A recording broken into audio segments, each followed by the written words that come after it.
girl in the treehouse. When Alice was initially arrested, he spoke to the Chicago detectives about the murders in Illinois.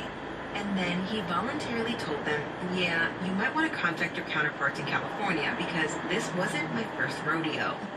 He then gave the name of 5 women in California, and he also gave the name of the one that got away.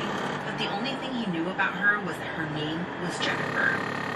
Chicago got with California and a detective by the name of John Booth. He was the Palm Springs detective. And when John Booth hears everything, he can't believe his ears. So within an hour of learning about Alice, Booth jumped on an airplane to Chicago.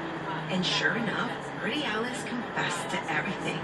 But the odd thing is that Alice remembered every single detail from memory. He remembered what the victims wore, how they looked when he left. He knows details only the real killer would know. In fact, the detectives who interviewed him said they got chills down their spines as they heard Alice speak so callously about the women he killed.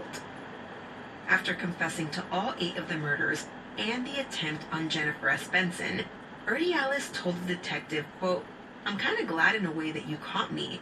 I was starting to get the urge again," end quote. And remember, initially, Alice went years between killings, but his last 3 took place within a 4-month time span. In 1997, when police called Jennifer S. Benson, they asked her something like, "Have you filed a report with the police?" And she was not about to mention that mess from a few years ago because, remember, she was still thinking she might have made the entire story up. Jennifer went down to the station and they asked her, "Hey, remember a few years ago when you said that this thing happened to you in the desert?" And as they spoke, Jennifer's eyes were bugging out of her head. She was wondering if she was on an episode of Ashton Kutcher's Punk'd. Well, not really because that show first aired in 2003, but you get the picture.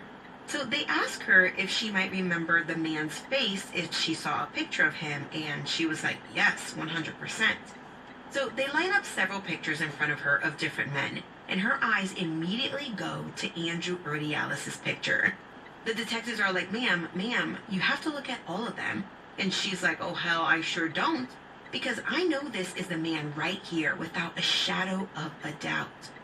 And boom, right there in that moment, 5 years after her abduction, rape, and attempted murder, Jennifer S. Benson felt vindicated. Not that she would ever wish this upon anyone, but she knew she wasn't crazy. But then detectives told her something that felt like a gut punch. They told her that the man who attacked her was the